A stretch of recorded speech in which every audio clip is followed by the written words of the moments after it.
How does a simple car wash shift turn into a family reckoning? When my own son humiliated me in front of half the town, I quietly sent a letter to his powerful father-in-law. By sunrise, the tables had turned, and my son was at my door, begging for forgiveness. What happened in those few hours is a lesson in respect no one will forget. The fluorescent lights of Sunset Express car wash flickered overhead as I wrung out another chamois cloth. The familiar ache in my lower back reminding me that 56 wasn't getting any younger. Franklin Carver, frank to everyone who knew me, had been working these evening shifts for 8 months now, ever since the divorce settlement left me starting over in a studio apartment across town. "Hey Frank, you heading out soon?" Luis Delgado called from the vacuum station, his weathered hands coiling up the industrial hoses with practiced efficiency. Luis had been at the car wash for 3 years, a steady presence who never asked too many questions about why a man my age was learning the ropes of soap dispensers and tire shine. "Just finishing up Bay 3, I replied, running the squeegee across the windshield of a Honda Civic with methodical precision. Through the glass, I could see the owner waiting in our small lobby, scrolling through his phone. Another satisfied customer who'd leave a decent tip and maybe even say thank you. It wasn't glamorous work, but it was honest. Every evening from 4 to midnight, I showed up, did my job, and earned my keep. The younger guys sometimes joked about older men stuck in nowhere jobs, thinking I couldn't hear them over the sound of the pressure washers. But I'd learned to tune out the whispers. At my age, pride was a luxury I couldn't afford. My phone buzzed in my pocket as I was hanging up the chamois. Ethan's name flashed on the screen, and for a moment my spirits lifted. My son rarely called anymore, not since he'd married Clara Halbrook 6 months ago and moved into their downtown condo. "Dad?" Ethan's voice carried that familiar tone, the one that meant he wanted something. "Hey son, how are you and Clara doing?" "We're good. Real good. Listen, Dad, I was wondering, Clara's parents are hosting this charity thing next weekend, and I could really use some extra cash to make a good impression. You know how important this is for my future." I paused, watching Luis stack the clean towels in neat piles. "Ethan, you know things are tight for me right now, but if you need work, I could talk to Paul about—" "Work?" Ethan's laugh was sharp. "Dad, I'm not looking for some minimum wage job. I'm talking about real opportunities. Warren Halbrook runs the biggest luxury car dealership in 3 counties. This is about building connections, not whatever it is you're doing there." The words stung, but I kept my voice steady. "I understand you want to impress Clara's family, but I can't just hand you money. If you need help, we can figure out something together." "Forget it," Ethan said, and the call abruptly ended. I stood there for a moment, holding the silent phone. This wasn't the first conversation like this. Ever since the wedding, Ethan had grown increasingly distant, increasingly dismissive of anything that didn't fit into his new world of country club dinners and business networking events. The memory of last Christmas surfaced unbidden, sitting at the edge of the Halbrook family's massive dining room table while Warren Halbrook regaled everyone with stories of his latest business conquests.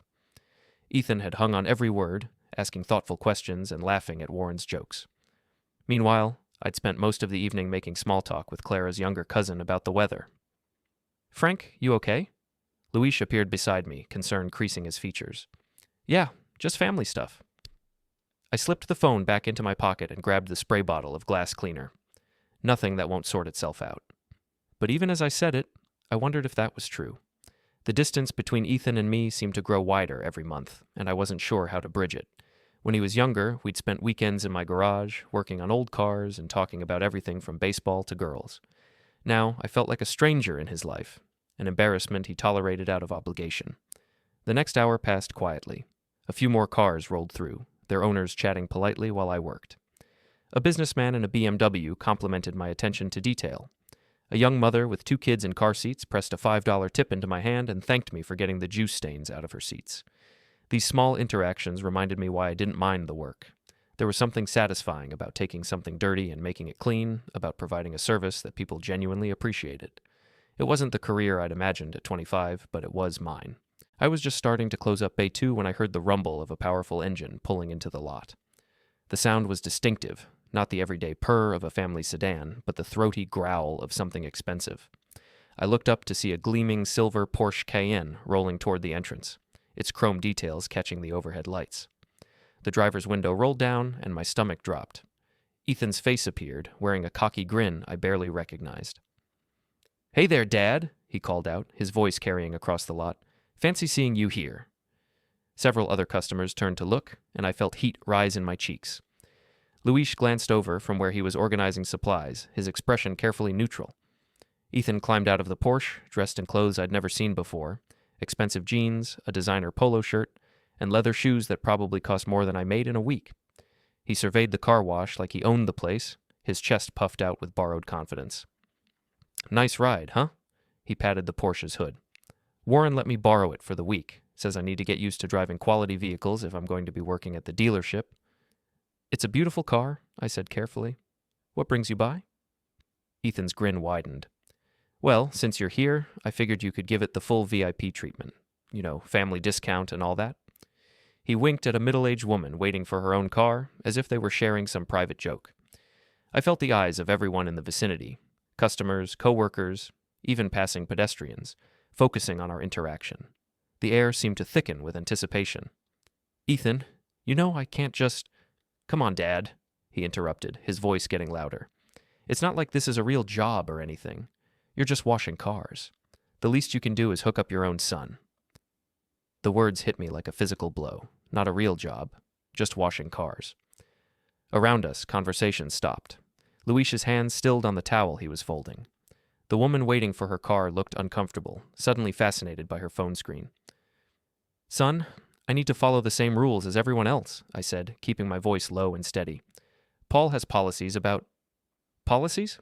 Ethan laughed, a harsh sound that echoed off the concrete walls. "Dad, look at yourself. You're wearing a uniform with a name tag. You smell like soap and tire cleaner. This isn't a career, it's—" He gestured vaguely at my appearance. "It's embarrassing." The silence that followed was deafening. I could feel the stares, the mixture of pity and secondhand embarrassment radiating from everyone within earshot. My face burned, but I forced myself to maintain eye contact with my son. "I understand you're disappointed," I said quietly. "But I can't give you a free wash. If you'd like to pay for our services—" "Unbelievable." Ethan shook his head, his expression shifting from amusement to contempt. "You know what, Dad? I get it now. This is who you really are. Mom was right. You never had any real ambition." Before I could respond, he strode over to the hose station where Luis had been working. In one fluid motion, he grabbed the pressure hose and aimed it directly at me.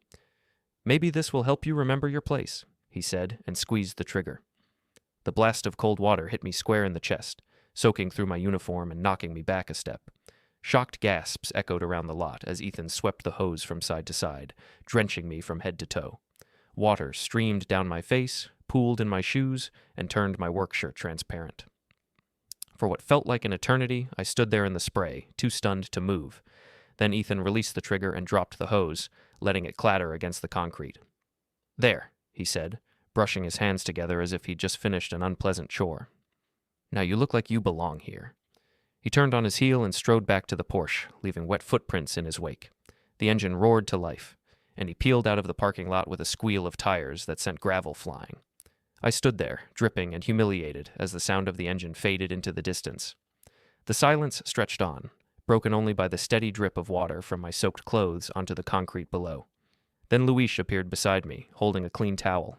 He didn't say anything, just pressed it into my hands and gave my shoulder a gentle squeeze. His eyes held a mixture of sympathy and quiet anger that somehow made me feel less alone. As I accepted the towel, my gaze drifted upward to the security camera mounted above Bay 3. Its red recording light blinked steadily, a silent witness to everything that had just happened. I met Luis's eyes and nodded once, letting him know I was okay. But as I began to dry my face, I found myself staring at that camera for a long moment, my mind already beginning to turn over possibilities I hadn't considered before.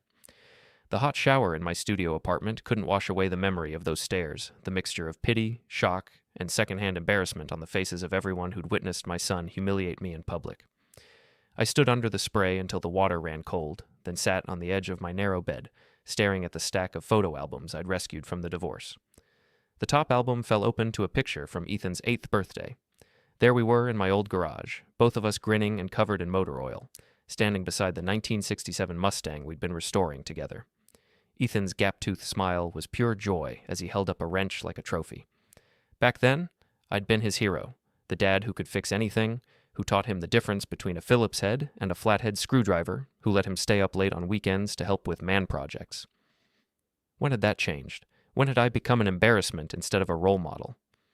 I flipped through more photos, watching my son grow from a curious boy who loved getting his hands dirty to a teenager who preferred video games to garage time. The divorce when he was 16 had driven the final wedge between us. Maggie had made it clear that she blamed me for lacking ambition, for being content with my job at the county maintenance department, instead of pursuing something more prestigious. The irony wasn't lost on me. Back then, I'd had what most people would consider a respectable career, steady government work with good benefits and a pension. But after 22 years of marriage, Maggie had decided she wanted more. Someone with drive. Someone who could provide the lifestyle she'd started craving after her sister married a doctor and moved to the suburbs. The divorce had cost me the house, half my retirement savings, and, most painfully, my relationship with Ethan. At 18, he'd chosen to live with his mother in her new apartment, visiting me only when guilt or obligation demanded it. My phone buzzed with a text message, interrupting my brooding. For a moment, hope fluttered in my chest. Maybe Ethan had come to his senses. Maybe he wanted to apologize. But the message was from Clara, sent to a group chat that included Ethan, Warren, Janice Holbrook, and several other family members I barely knew. Don't forget about the Holbrook Foundation Charity Gala this Saturday, 7 p.m. at the Country Club. Black tie optional. Can't wait to see everyone there. I scrolled through the list of recipients, reading each name twice to make sure I hadn't missed my own. I hadn't. Franklin Carver was conspicuously absent from the guest list for what was apparently a family event. The exclusion shouldn't have surprised me. It had become a pattern over the past 6 months. Dinner invitations that somehow never reached me, family photos where I was politely asked to step aside. Just for this one, holiday celebrations where my presence was tolerated but not welcomed. I remembered Ethan's wedding with painful clarity. While Warren had walked Clara down the aisle as a proud father, I'd sat in the third row, wearing a suit I'd bought at a discount store and trying to look like I belonged. During the reception, Warren had given a toast about welcoming Ethan into the Holbrook family, speaking as if he were gaining a son rather than sharing one. The worst part had been watching Ethan's face during that toast. He'd looked at Warren with the kind of admiration and respect he'd once reserved for me. When Warren mentioned teaching Ethan the business and grooming him for leadership, my son had practically glowed with pride. I'd tried to be happy for him. After all, wasn't this what any father would want? His child finding success and acceptance in a family that could provide opportunities I never could? But sitting there, watching my son hang on every word from his new father figure, I'd felt like a ghost at my own son's wedding. The next morning, I decided to take a drive to clear my head before my evening shift. Without really planning it, I found myself pulling into Annie's place, the diner where I'd eaten lunch during my county maintenance days. The familiar smell of coffee and bacon grease was comforting, a reminder of simpler times. I'd barely settled into a corner booth when I heard familiar voices from the next table over. 3 women I recognized from around town were deep in conversation, their voices carrying just enough for me to catch fragments. Can you believe what happened at the car wash yesterday? Poor Frank. I heard his own son just humiliated him in front of everyone. Well, what did he expect? Ethan's moving up in the world now. He's practically Warren Holbrook's protege. Still, there's no excuse for treating your father like that.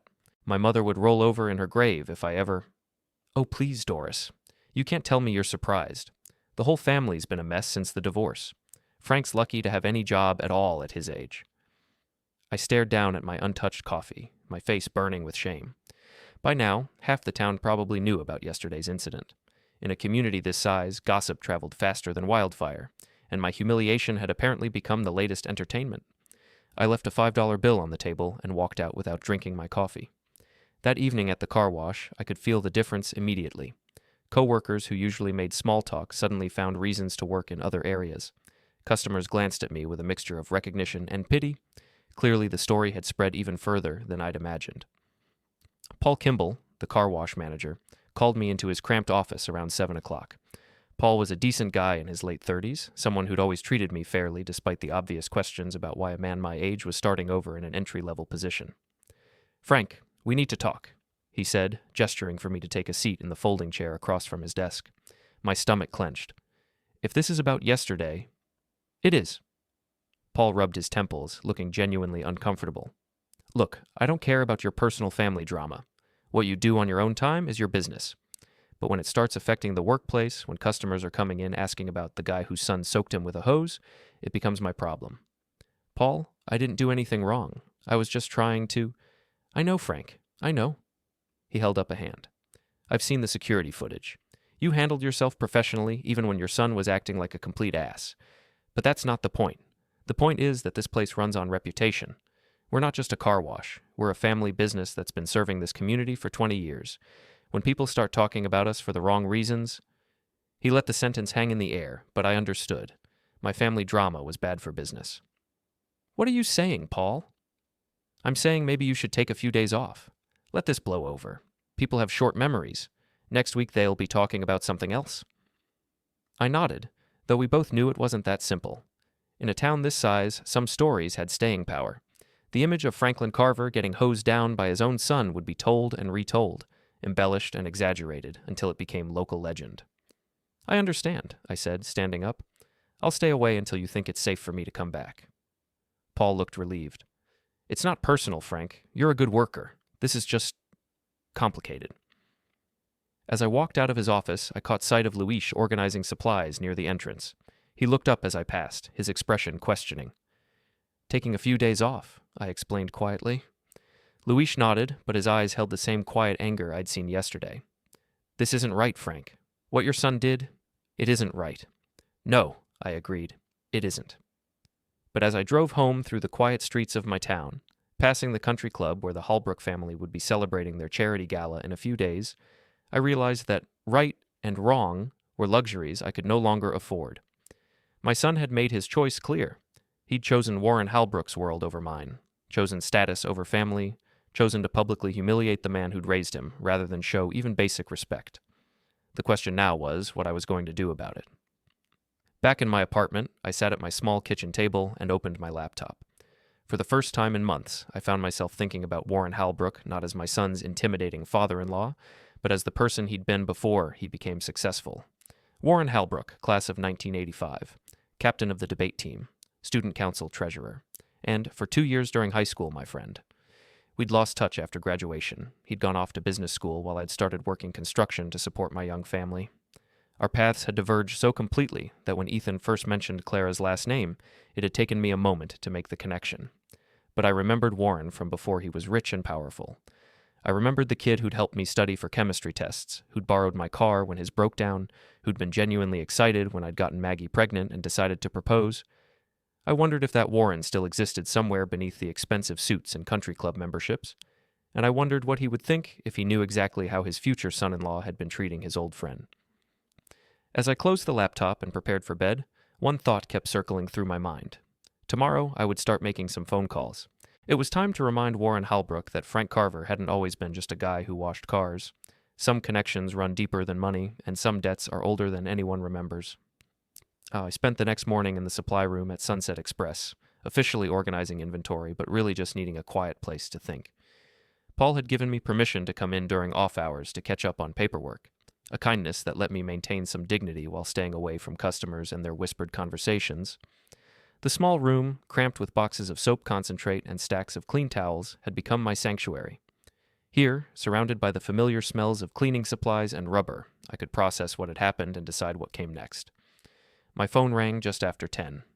Ethan's name on the screen made my pulse quicken. Maybe he'd realized how far over the line he'd gone. Maybe he wanted to apologize. "Dad, can you meet me at Riverside Park? We need to talk." 20 minutes later, I found him sitting on a bench near the playground where I'd pushed him on swings 20 years ago. He looked different in the morning light. Younger somehow, less sure of himself than he'd seemed behind the wheel of Warren's Porsche. "Thanks for coming," he said as I approached, though he didn't look up from his phone. I sat down beside him, leaving space between us. "What did you want to talk about?" For a moment, he was quiet, scrolling through what looked like social media posts. Then he sighed and finally met my eyes. "Look, Dad, about yesterday, maybe I got a little carried away." A little carried away, as if humiliating me in front of half the town was just a momentary lapse in judgment. "Ethan, you soaked me with a hose in front of my coworkers and customers. You called my job fake. You—" I know. He held up a hand, cutting me off. "But you have to understand the position I'm in. Warren's talking about bringing me into the business as a junior partner. Clara's family has expectations. When they see me connected to..." He gestured vaguely in my direction. "Connected to what? Your father? Connected to someone who's washing cars at 56 years old?" The words came out sharper than he'd probably intended, and I saw him wince slightly. "Dad, I'm trying to build something here. Warren could set me up for life. Real money, real success. But that only works if I fit into their world. and I don't fit into their world. No, you don't. His honesty was brutal in its simplicity. Look, I'm not trying to be cruel here, but Warren drives a different car every day of the week. His house has more square footage than this entire park. When he talks about business, he's discussing deals worth millions of dollars. And then there's my dad, who... He trailed off. Who what, Ethan? Who gave up? Who settled for mediocre? Who let mom leave because he couldn't be bothered to want more than a government job and a mortgage? The words hit harder than the water from the hose had. This wasn't just about yesterday's humiliation. This was about years of accumulated resentment, years of watching me through his mother's disappointed eyes. Is that really what you think? That I gave up? Ethan's phone buzzed, and he glanced at it immediately. I think you made choices, Dad, and now I'm making mine. He stood up, brushing off his expensive jeans. I'm sorry about yesterday, okay? But I need you to understand. I can't be associated with anything that might hurt my future. Warren's family has standards. What does that mean exactly? It means maybe it's better if we keep some distance for a while, until I get established, until things are more secure. I stared at him, this stranger wearing my son's face. You're cutting me out of your life. I'm prioritizing my future. There's a difference. He walked away without looking back, leaving me alone on the bench where I'd once taught him to tie his shoes. I watched him climb into Clara's BMW, apparently the Porsche had been returned, and drive away. As the sound of the engine faded, I realized something had shifted inside me. The hurt was still there, sharp and immediate, but underneath it was something harder, colder. My son had drawn a line in the sand, and he'd made it clear which side I was on. For the first time since yesterday's humiliation, I felt something other than shame. I felt angry. From the park, I drove to First National Bank, where I'd maintained accounts for over a decade. Teller windows were usually busy during lunch hour, but I preferred the privacy of sitting down with someone who could help me understand exactly where I stood financially. Mr. Carver, good to see you, said Patricia Vance, the assistant manager who'd helped me set up my new accounts after the divorce. What can I do for you today? I want to review my financial situation, all of it. Checking, savings, the small investment account. I need to know exactly what I have to work with. Patricia pulled up my information on her computer, her fingers clicking across the keyboard. Is everything all right? You seem tense? Just planning ahead, I said. I may be making some changes soon. The numbers on her screen told a story of careful frugality. After the divorce settlement and legal fees, I'd started over with almost nothing. But 8 months of steady work and minimal expenses had allowed me to rebuild a small financial foundation. Not much by Warren Halbrook's standards, but enough to give me options. You know, Patricia said, studying the figures, you've done really well rebuilding after your divorce. A lot of people in your situation never recover this well. I've been motivated, I replied. As she printed out account summaries, Patricia leaned forward slightly. Frank, can I ask you something? There's been some talk around town about some trouble with your son. Are you doing okay? Word really had spread everywhere. I managed a tight smile. I'm handling it. Good. Because between you and me, what I heard about how he treated you, that's not right. Family should stick together, especially when times are tough. I thanked her and left with my financial documents in a manila envelope. As I walked to my car, her words echoed in my mind. Family should stick together. Ethan had made it clear that he disagreed.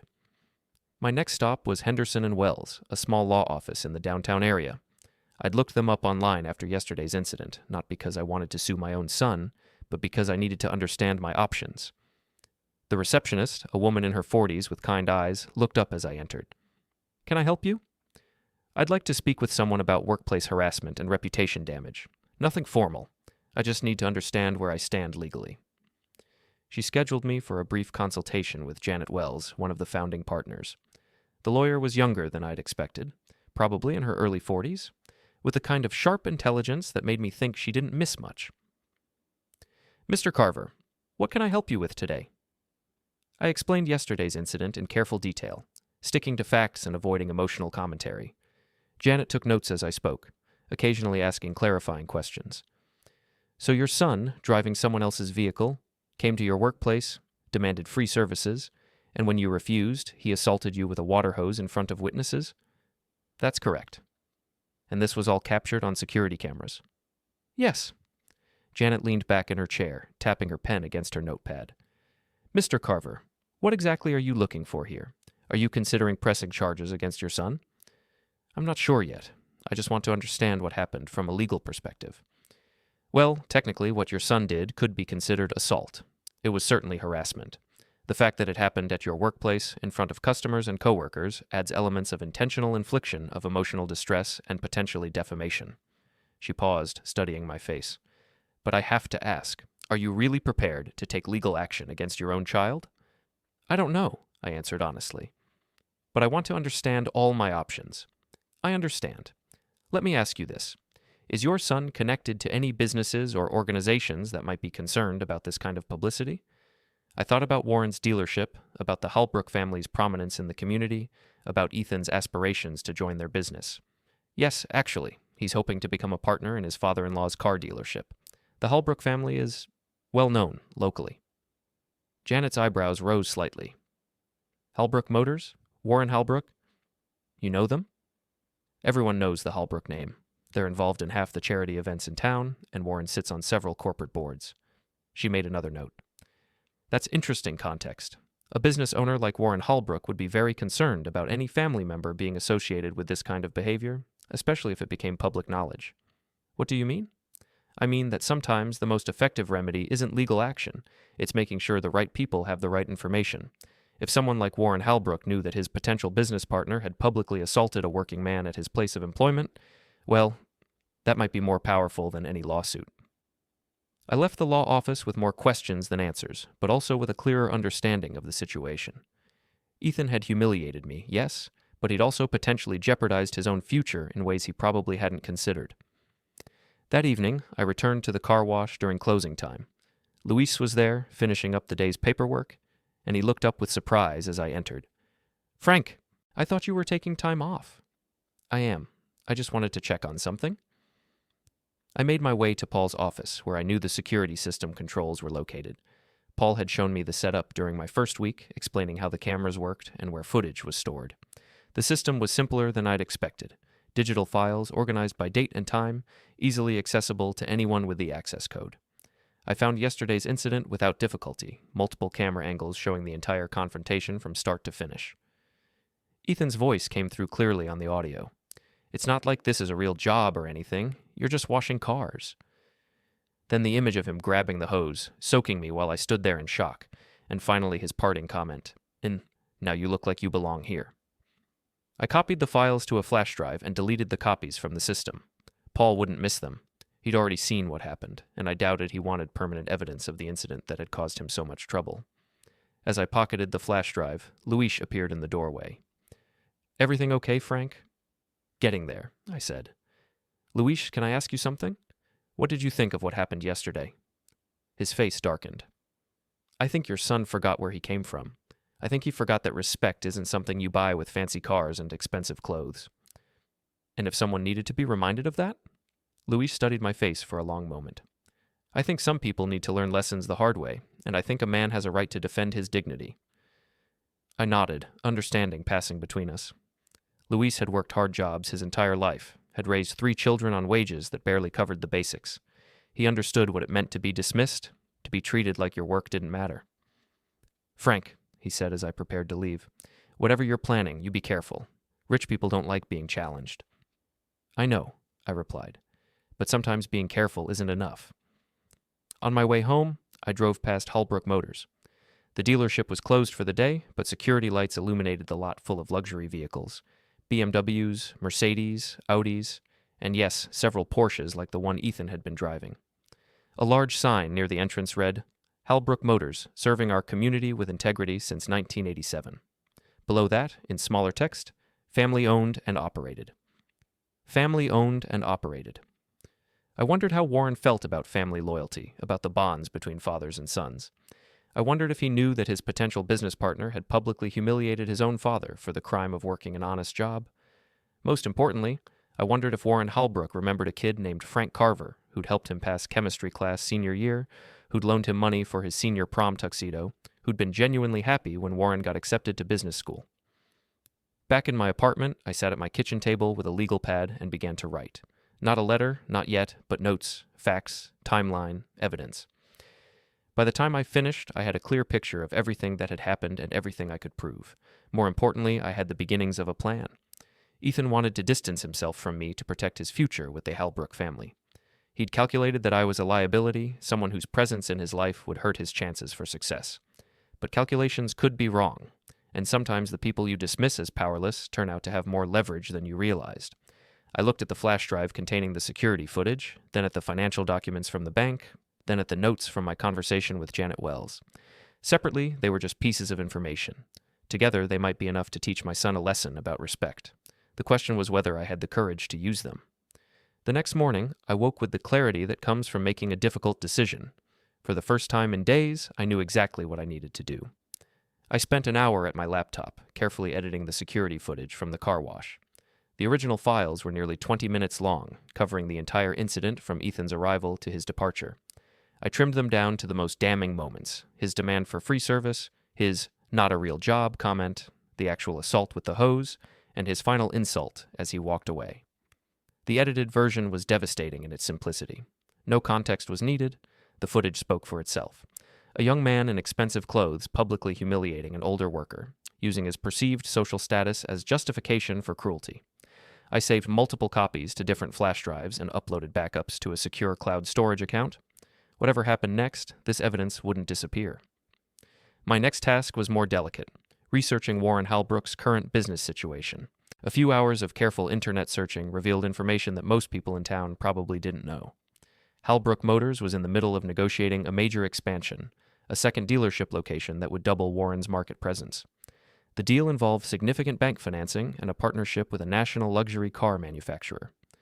According to a recent article in the Regional Business Journal, the expansion represented a generational investment that would position the Halbrook family business for decades of continued growth. More importantly, the article mentioned that Warren's business reputation was crucial to the deal's success. The manufacturer required all partner dealerships to maintain exemplary community standing and family values consistent with our brand image. I printed out the article and added it to my growing file of documentation.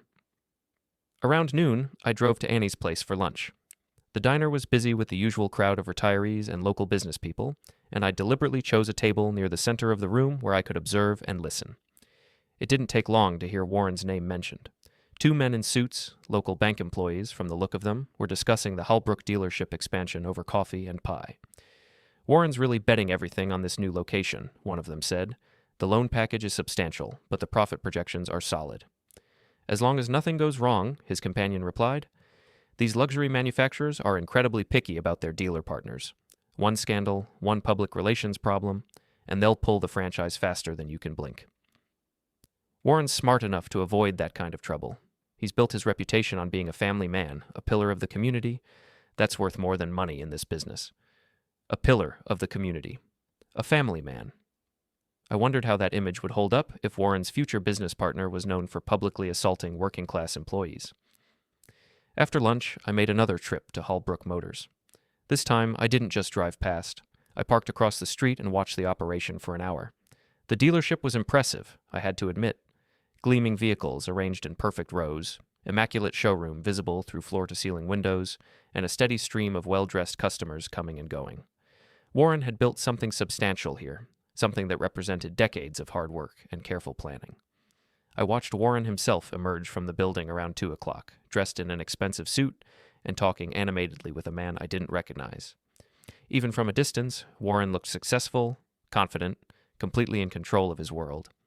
But I also remembered the Warren from high school, the kid who'd been terrified of failing chemistry class, who'd worked weekends at his uncle's garage to pay for gas money, who'd been genuinely grateful when I'd helped him study for the SATs. That Warren had understood what it meant to work for everything you got. I hoped some part of that person still existed. As I watched, a familiar figure emerged from the dealership's service entrance. Ethan, wearing a polo shirt with the Halbrook Motors logo, was apparently already working there in some capacity. He moved with the easy confidence of someone who belonged, someone who'd found his place in Warren's world.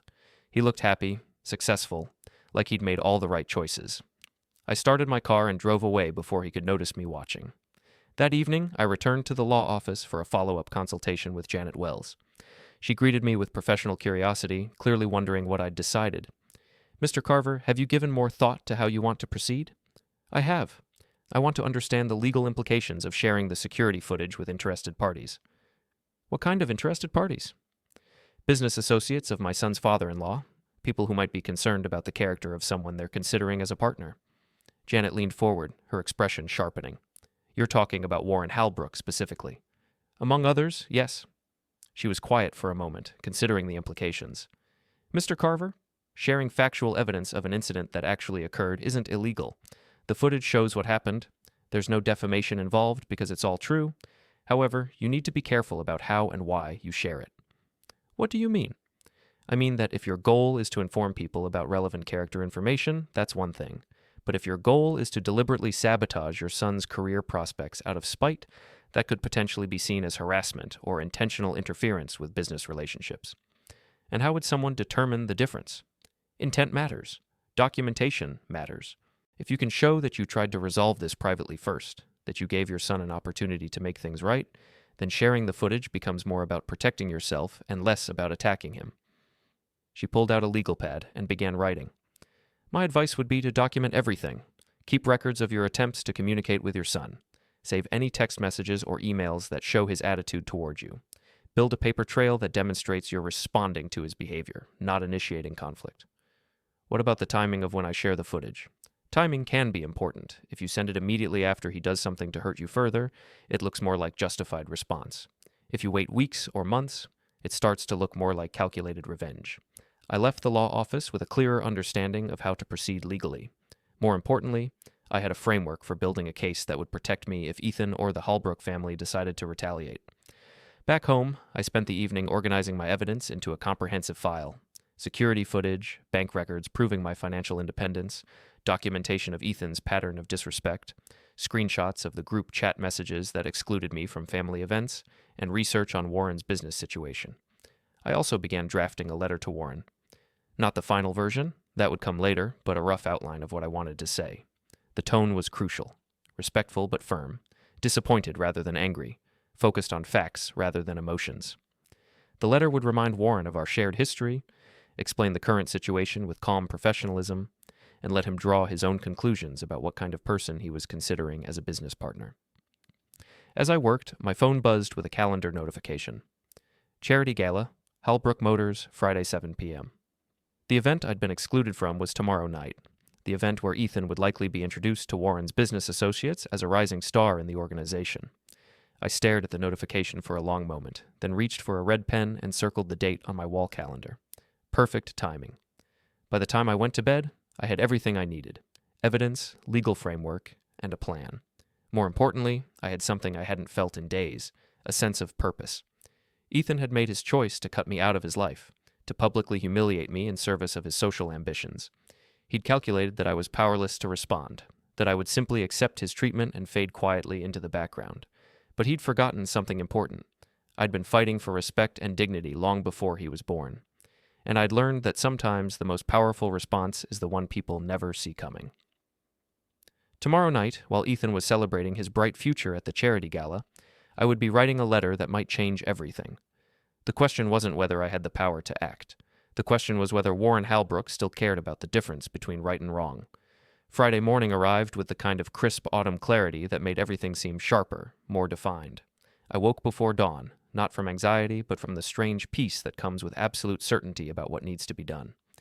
I spent an hour at First National Bank, not for any dramatic financial maneuvering, but to ensure my affairs were in perfect order. I updated my emergency contact information, confirmed my account access codes, and made sure everything was documented properly. If the next 24 hours went badly, I wanted no loose ends that could be used against me. Patricia Vance noticed my unusual attention to detail. Frank, you're being very thorough today. Is everything all right? Just making sure I'm prepared for whatever comes next, I replied. That sounds ominous. Sometimes being prepared is the best way to avoid omens altogether. Back home, I laid out all my evidence on the kitchen table like a general planning a campaign: security footage, legal consultations, business research, documentation of Ethan's pattern of disrespect, everything organized in neat piles, each piece supporting the others. The letter to Warren was the centerpiece, and I'd spent days getting the tone exactly right. Professional, but personal. Disappointed rather than angry. Focused on facts while still conveying the emotional weight of what had happened. I read through the final draft one more time. Dear Warren, I hope this letter finds you well. It's been many years since we've spoken directly, and I wish the circumstances were different. You may not remember our friendship from high school, but I've never forgotten your character during those years. Your integrity, your sense of fairness, and your understanding of what it means to work hard for everything you achieve. I'm writing to share some information that I believe you should have as you consider future business partnerships, particularly regarding my son Ethan's character and judgment. 3 days ago, Ethan visited my workplace at Sunset Express Car Wash while driving one of your vehicles. When I declined to provide free services, he publicly berated me, called my job fake, and ultimately assaulted me with a pressure hose in front of customers and coworkers before driving away. I've attached security footage of this incident, along with documentation of similar patterns of disrespect over recent months. I'm not seeking revenge or trying to damage Ethan's prospects out of spite, but I believe that a person's character is revealed in how they treat those with less power, and I think you deserve to know how your potential business partner conducts himself when he believes no one important is watching. Our children's choices reflect on all of us, Warren. I hope you'll consider what this incident says about the kind of man Ethan is becoming and whether that aligns with the values you want associated with your family business. Respectfully, Franklin Carver, P.S. I've enclosed my contact information should you wish to discuss this further. The letter was perfect, measured, factual, and devastating in its restraint. I printed it on good paper, signed it by hand, and prepared a package that included the security footage, screenshots of Ethan's dismissive text messages, and copies of the group chat exclusions. At 3 o'clock, I drove to the post office and sent the package via certified mail to Warren's business address. The postal clerk confirmed it would be delivered first thing Monday morning, perfect timing for Warren to receive it just as he was starting his business week. But I also prepared a backup plan. I made a second copy of everything and drove to Holbrook Motors, where I approached the receptionist with a carefully neutral expression. I have a personal message for Mr. Holbrook, I said, handing her a sealed envelope. It's from an old friend. Could you make sure he gets it today? The receptionist, a young woman who clearly didn't recognize me, smiled professionally. Of course, sir. I'll put it on his desk right away. Thank you. It's rather time-sensitive. As I walked back to my car, I felt a strange sense of completion. The message was sent, the evidence was delivered, and now everything was out of my hands. Whatever happened next would be Warren's choice. I spent the rest of the afternoon at the car wash, officially organizing supplies, but really just wanting to be in a familiar place while I waited. Luis found me in the supply room around 5 o'clock, his expression concerned. Frank, you've been here for hours. What's going on? Just thinking, I said. Luis, can I ask you something? Do you think a man has an obligation to defend his dignity, even if it means risking everything? Luis considered the question seriously. I think a man who won't defend his dignity doesn't have much left to risk. Even if it means going up against people with more money and power? Especially then. His eyes hardened. Rich people count on us being too scared to fight back. Sometimes they need to be reminded that money doesn't make them untouchable. I nodded, grateful for his understanding. Luis had fought his own battles against disrespect and dismissal. He knew what it cost to stand up for yourself when the odds were stacked against you. As evening approached, I found myself thinking about the charity gala that was probably just getting started across town. Ethan would be there in his best suit, charming Warren's business associates and building the connections that would secure his future. Clara would be proud of her successful husband. Warren would be pleased with his protégé's progress. None of them knew that a simple envelope was sitting on Warren's desk, waiting to change everything. My phone buzzed with a text message, and for a moment I thought it might be Warren responding to the letter. But it was from a number I didn't recognize. Mr. Carver, this is Warren Holbrook. I received your message. We need to talk immediately. Can you come to my office tonight? I'll be here until late. I stared at the message, my heart rate picking up. He'd read the letter, he'd seen the footage, and he wanted to meet tonight while the charity gala was still going on. I typed back, I'll be there in 30 minutes. His response was immediate. Use the service entrance. Security will let you in. As I drove toward Holbrook Motors, I felt the last pieces of my plan falling into place. Whatever Warren's reaction would be, whatever consequences would follow, I'd done everything I could to present the truth clearly and let justice take its course. The dealership looked different at night, its showroom windows glowing against the darkness like a beacon of prosperity. I could see Warren's office on the second floor, lights still on despite the late hour. This was it. After days of careful planning and quiet preparation, the moment of reckoning had arrived. In a few minutes, I would sit across from Warren Holbrook and discover whether my old friend still existed beneath the successful businessman, whether Ethan's future would continue on its current trajectory, or whether actions finally had consequences. whether respect could still be demanded, even by someone who society had written off as powerless.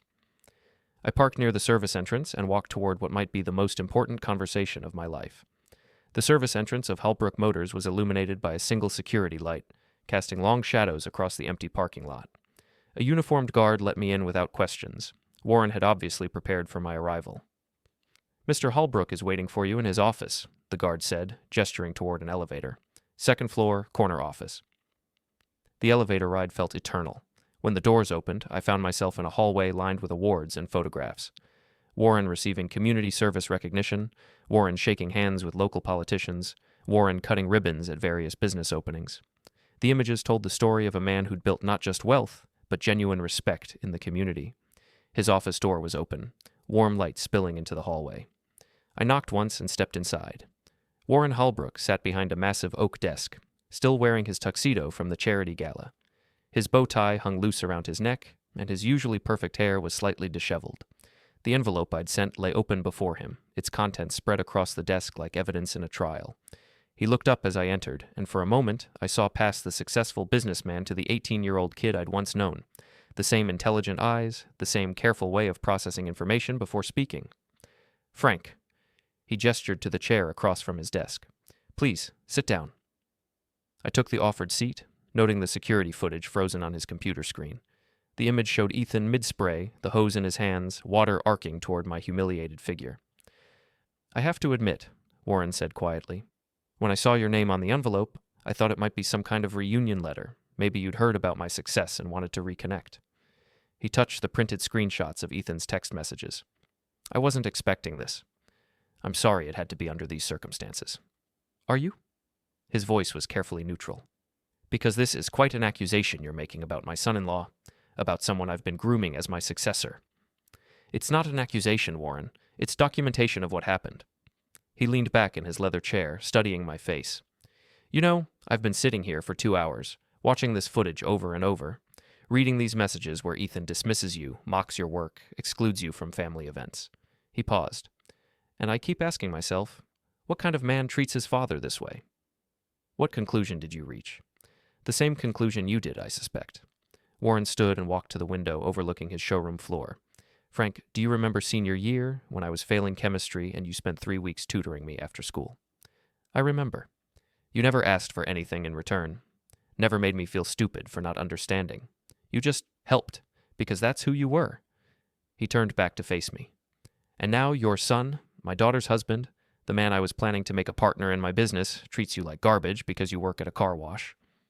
The pain in his voice was genuine. This wasn't just about business relationships or public image. Warren was genuinely horrified by what he'd seen. "Warren, I want you to know I didn't send you this to destroy Ethan's future. I sent it because I thought you deserved to know who you're really dealing with."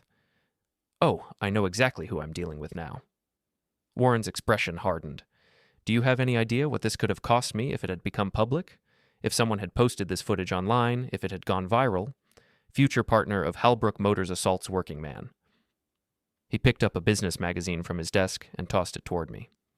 "I'm 3 weeks away from closing the biggest deal of my career, a deal that depends entirely on my reputation for integrity and family values.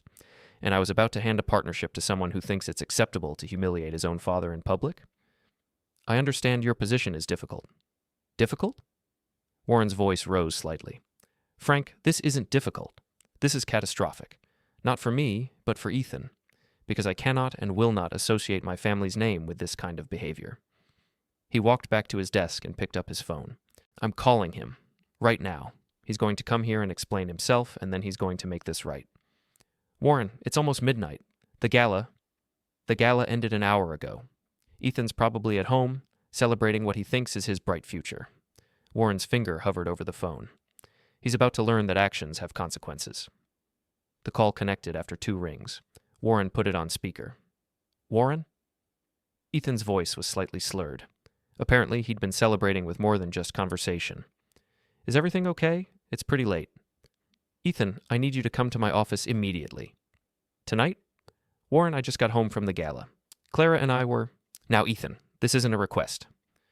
The tone in Warren's voice must have penetrated even Ethan's alcohol-induced haze. Okay. Is something wrong?" "We'll discuss it when you get here. And Ethan, Come alone."